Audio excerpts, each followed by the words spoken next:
चाहती हूं कि कुछ देर के लिए आप सब कुछ भूलकर आज हमारा यह विश्लेषण देखें। इस बात को समझें कि कफन से लिपटे लोगों की चीखें स्टेडियम तक क्यों नहीं पहुंच पाती। क्यों कभी नहीं पूछा जाता कि ये रन किसकी लाश पर बने हैं। क्यों बल्ले से निकलने वाले रनों के लिए बंदूक से निकली गोलियों को भुला दिया जाता है। क्यों आतंकवाद और क्रिकेट साथ साथ चलते रहते हैं और क्यों बार बार हर बार हमें एक ही सवाल पूछना पड़ता है कि आखिर किसकी चिताएं जलेंगी ताकि खेल के नाम पर यह भद्दा मजाक बंद हो सके।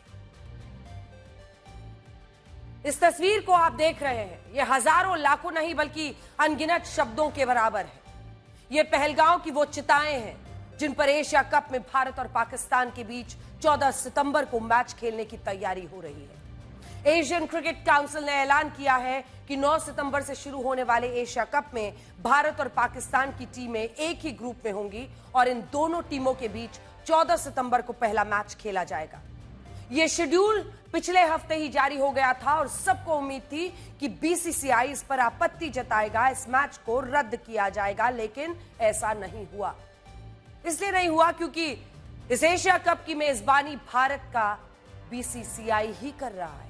सोचिए, हम ही इसके होस्ट हैं और हम ही ये कहना पड़ रहा है कि आखिर इस मैच की जरूरत क्या थी और क्या भारत इस मैच को खेलने से इनकार नहीं कर सकता था। सूत्रों के हवाले से बीसीसीआई ने यह दलील दी है कि अगर भारत ऐसा करता है तो इससे पाकिस्तान को फायदा होगा, पाकिस्तान को वॉकओवर मिल जाएगा। पाकिस्तान एशिया कप को जीत सकता था और हमारी टीम बहिष्कार के कारण बाहर हो सकती थी। लेकिन हमारा कहना यह है कि अगर आतंकवाद के खिलाफ लड़ाई जीतनी है तो फिर ऐसे एशिया कप के बारे में इतना क्या सोचना। हमारी तो प्रतिक्रिया यह होनी चाहिए कि हम ऐसे 100 एशिया कप छोड़ देंगे लेकिन इन आतंकवाद फैलाने वाले पाकिस्तान के साथ मैच नहीं खेलेंगे, बल्ला गेंद। लेकिन हमने क्या किया? हमने तो हां कह दी, हम तो पाकिस्तान के साथ खेलने के लिए तैयार हो गए।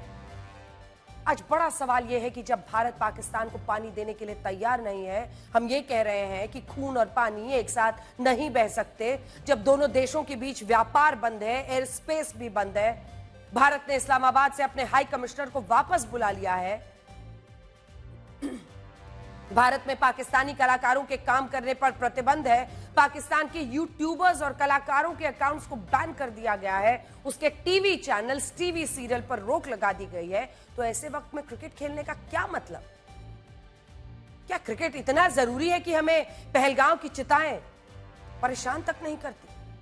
आप खुद सोचिए कि जब खून और पानी एक साथ नहीं बह सकते तो बंदूक और बल्ला एक साथ कैसे चल सकता है। इस मुद्दे पर जब भी बहस होती है तो कहा जाता है कि खेल को खेल की तरह देखिए, लेकिन हम भी कहते हैं कि शहादत को शहादत की तरह समझिए। और याद रखिए कि शहादत किसी डेबिट कार्ड की तरह नहीं है जिसे स्वाइप किया और बाद में आप उसे भूल गए। सबसे बड़ा सवाल यह है कि आखिर खेल भावना के नाम पर देश की भावनाओं का ध्यान क्यों नहीं रखा जाता। क्या इस देश के आम लोग इस बात को नहीं समझते कि भारत और पाकिस्तान का मैच संडे को ही क्यों कराया जाता है? असल में सारा खेल पैसे का है और सच बात यही है कि पैसा बोलता है, और अगर यह पैसा नहीं बोलता तो ऐसा कैसे हो सकता था कि पहलगांव हमले के 145 दिन बाद ही एशिया कप में भारत और पाकिस्तान का क्रिकेट मैच खेला जाए। एक खेल और होता है और वो खेल यह है कि अगर यह मैच रविवार को रखा जाता है तो उसकी वजह है व्यूअरशिप, यानी कितने लोग उस मैच को देख रहे हैं। और वो कौन से लोग होते हैं? वो हमारे देश के लोग भी होते हैं। तो क्या हम शहादत को एक देश के तौर पर ही भूल जाते हैं? क्या गलती सिर्फ बीसीसीआई या आईसीसी इन बॉडीज की नहीं है? क्या उन लोगों की नहीं है जिन्होंने इस भारत पाक मैच को इतना बड़ा बना दिया है कि सबसे ज्यादा क्रिकेट की कमाई भारत पाक मैच के वक्त ही होती है और इसीलिए आपकी व्यूअरशिप से यह मैच बड़ा होता है, आपकी व्यूअरशिप से ही यह पैसा कमाया जाता है और आपके ही व्यूअरशिप से यह पैसा उन जेबों तक पहुंचता है जिनके दिमाग में शहादत से बड़ा क्रिकेट है। फरवरी 2019 के पुलवामा हमले के बाद से अब तक भारत और पाकिस्तान के बीच कुल 9 बार मैचेस खेले जा चुके हैं और वो भी ये जानते हुए कि पाकिस्तान ने भारत में आतंकवाद फैलाना बंद नहीं किया है। हर बार हमला होता है, हर बार हम ये कहकर पाकिस्तान के साथ मैच खेल लेते हैं कि अगर हमने इनकार किया तो पाकिस्तान को वॉकओवर मिल जाएगा, लेकिन हकीकत में इस वॉकओवर के पीछे ढेर सारा पैसा भी होता है। इसी साल चैंपियंस ट्रॉफी के लिए फरवरी महीने में भारत और पाकिस्तान के बीच मैच खेला गया था। इस मैच से आईसीसी ने सिर्फ टिकट बेचकर 104 करोड़ रुपए कमाए थे। जो ब्रॉडकास्टिंग राइट्स होते हैं, विज्ञापन का पैसा होता है, स्पॉन्सर्स होते हैं, उनसे भी 100 करोड़ से ज्यादा की कमाई होती है और यह पैसा सिर्फ भारत पाकिस्तान के एक मैच से ही आ जाता है। क्यों? क्योंकि व्यूअरशिप इतनी बड़ी है, क्योंकि देखने वाले लोग इतने ज्यादा हैं। आप भी अगर उसके व्यूअर हैं तो आप भी ये खबर जरूर देखिए। आज से 10 साल पहले जब 2015 में वर्ल्ड कप में भारत पाकिस्तान का मैच हुआ था, उस वक्त सिर्फ विज्ञापनों से 110 करोड़ रुपए मिले थे। 110 करोड़। अगर हम इन सारे पैसों को मिला लें तो सिर्फ भारत पाकिस्तान के एक मैच से ही 200 से 250 करोड़ रुपए की कमाई होती है। और ये कमाई और भी बढ़ जाए, इसके लिए भारत पाकिस्तान को एक ही ग्रुप में रखा जाता है, जिससे दोनों देशों के बीच एक से ज्यादा मैच हो और ज्यादा से ज्यादा पैसा छापा जा सके। और इस बार भी यही हो रहा है। इस बार भी एक ही ग्रुप में होने से 14 सितंबर को तो भारत और पाकिस्तान का मैच पक्का है, लेकिन इसके साथ ही अलग अलग परिस्थितियों में एशिया कप के दौरान भारत पाकिस्तान के बीच कुल 3 बार मुकाबला हो सकता है। और इससे आप ये समझ सकते हैं कि ये पूरी कहानी किस बात से जुड़ी है? पैसों से। और पैसों के आगे पहलगांव के लिए कौन ही खड़ा होगा? बहुत सारे लोगों को तो ये बात भी पता नहीं होगी कि एशिया कप का आयोजन एशियन क्रिकेट काउंसिल कराती है। इसके तहत ब्रॉडकास्ट डील से जो 600 से 800 करोड़ रुपए से ज्यादा की आमदनी होती है, उसमें सबसे ज्यादा पैसा उस देश के क्रिकेट बोर्ड को मिलता है जो सबसे ज्यादा व्यूअरशिप लाता है, जैसे बीसीसीआई सबसे ज्यादा व्यूअरशिप लाता है, इसीलिए ब्रॉडकास्ट डील का 60% से ज्यादा पैसा हमारे क्रिकेट बोर्ड यानी बीसीसीआई को मिलता है। इसके अलावा भारत इस बार एशिया कप की मेजबानी भी कर रहा है, इसीलिए उसे इसकी नॉमिनल होस्टिंग फीस भी मिलेगी और टिकट बेचकर जो पैसे आएंगे उनसे भी सबसे बड़ा हिस्सा बीसीसीआई का होगा। ये सारी बातें जानने के बाद भी अगर कोई ये कहता है कि भारत पाकिस्तान का मैच इसलिए हो रहा है क्योंकि इससे पाकिस्तान को वॉकओवर मिल जाएगा, क्या है ये बातें और क्या है इसके मायने? मतलब वॉकओवर मिल जाएगा इसलिए हम खेलेंगे उनके साथ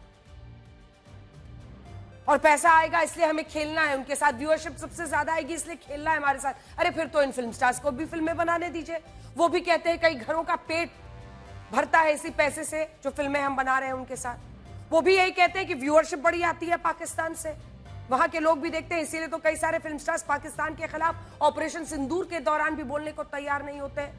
तो क्रिकेटर्स के लिए और फिल्म स्टार्स के लिए अलग मापदंड क्यों होगा और अलग मापदंड देश के सैनिकों के लिए क्यों होगा? उनकी ये पर्सनल लड़ाई है, अपने घर के लिए वो अपनी जान को ताक पर रखते हैं और लड़ते हैं। और अगर ऐसा नहीं है तो एक तरीके से सोचना पड़ेगा। हकीकत यह है कि इसके पीछे ढेर सारा पैसा है। आपको शायद पता नहीं होगा कि इस एशिया कप का आयोजन जिस एशियन क्रिकेट काउंसिल द्वारा कराया जा रहा है उसके अध्यक्ष मोहसिन नकवी है। वही मोहसिन नकवी जो पाकिस्तान क्रिकेट बोर्ड का चेयरमैन रह चुका है, जो पाकिस्तान की सरकार में मंत्री है और जिसने पहलगांव के हमले के बाद उल्टा भारत पर यह आरोप लगा दिया था कि हम आतंकवाद फैलाकर पाकिस्तान पर झूठे आरोप लगा रहे हैं। सोचिए, ये शख्स एशियन क्रिकेट काउंसिल में बैठकर भारत पाकिस्तान के मैच पर फैसला कर रहा है और इसे क्रिकेट और खेल की जीत बता रहा है। लेकिन सोचिए हम क्या कर रहे हैं। आज ये बहस अगर सिर्फ क्रिकेट के खेल तक सीमित रह गई तो यह भी एक बेईमानी होगी। आपको शायद पता भी नहीं होगा कि इसी साल हॉकी के एशिया और जूनियर वर्ल्ड कप के लिए पाकिस्तान की टीम भारत आने वाली है, लेकिन इन्हें लेकर कोई शोर नहीं है। इसके अलावा पिछले महीने एशियन डबल स्क्वॉश चैंपियनशिप्स में भारत पाकिस्तान का मुकाबला हुआ और तब भी इस पर किसी को आपत्ति नहीं। इसी तरह कजाकिस्तान में अंडर 16 जूनियर डेविस कप में भारत और पाकिस्तान के बीच मैच खेला गया, लेकिन इस पर भी कोई हंगामा नहीं हुआ और इस पर भी किसी का खून नहीं खौला। हमारा मानना है कि हमें पाकिस्तान से सारे रिश्ते खत्म कर लेने चाहिए।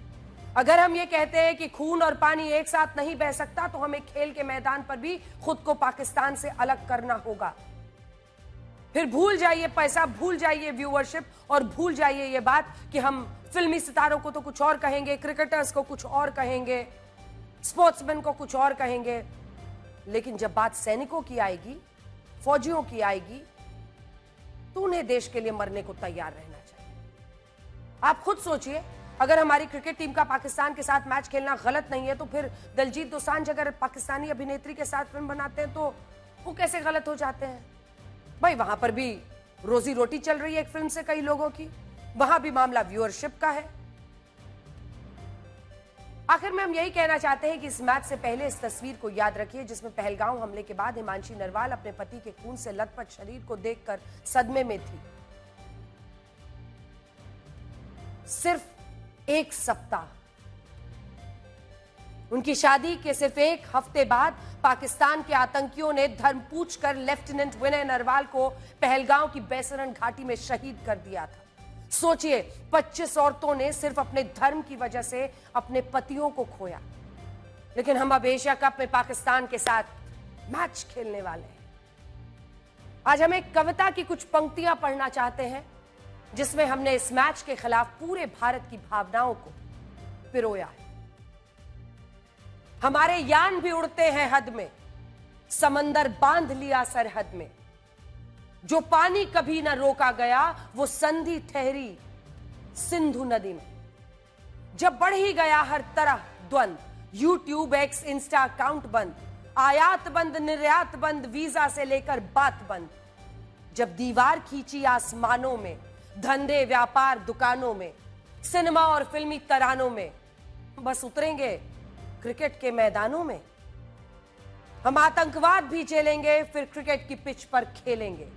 जब ऑपरेशन सिंदूर अभी थमा नहीं, तब क्रिकेट मैच कुछ जमा नहीं। मैं भी पूरी तरीके से इंडिया पाकिस्तान का ये जो मैच है इसको बॉयकॉट करूंगी।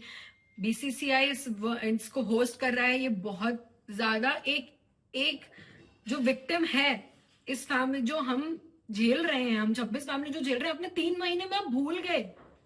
मैं शुरुआत से बोल रही थी कि लोग भूल जाते हैं, बट मुझे ये नहीं पता था कि इतनी जल्दी ये देश, ये नेशन या बीसीसीआई या XYZ कोई भी हमें इतनी जल्दी भूल जाएगा। 80% पानी पाकिस्तान का हम रोक रहे हैं, ये कहकर के पानी और खून नहीं बहेगा, आप क्रिकेट मैच खेलेंगे। मैडम, मेरा जमीर तो गवारा नहीं करता कि मैं उस मैच को देखूंगा। क्या इस हुकूमत में इतनी हिम्मत है कि उन 25 मरने वालों को फोन करके कहे कि देखो हमने ऑपरेशन सिंदूर में बदला ले लिया, अब तुम पाकिस्तान का मैच देखो। टेरर और टॉक एक साथ नहीं चलेगा।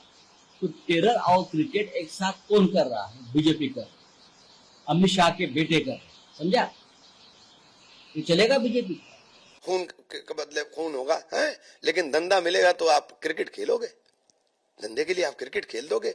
आपको उनके इतनी भी लाज नहीं है कि उन बेवाओं की, उन विधवाओं की जिन्होंने अपने सामने अपने सुहाग को चढ़ते हुए देखा है, उनकी आंखों के आंसू भी नहीं सूखे अभी।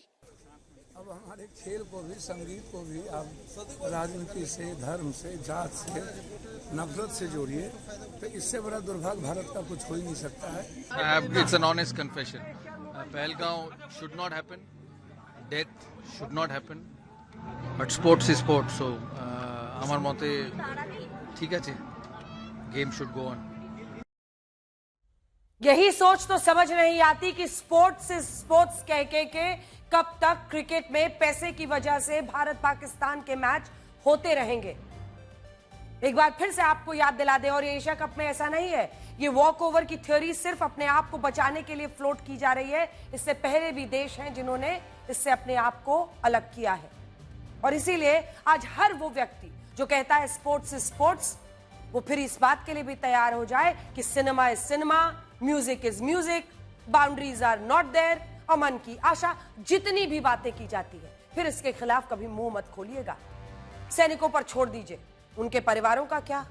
वो तो निजी लड़ाई लड़ रहे हैं ना देश के लिए। उन परिवारों का क्या जिन्होंने अपनी आंखों के सामने अपने पति को सिर पर पॉइंट ब्लैंक गोलियां लगते हुए देखा है। आप अपने क्रिकेट का संडे का मजा जरूर लीजिएगा। व्यूअरशिप आएगी, पैसे कमाए जाएंगे और खेल चलता रहेगा।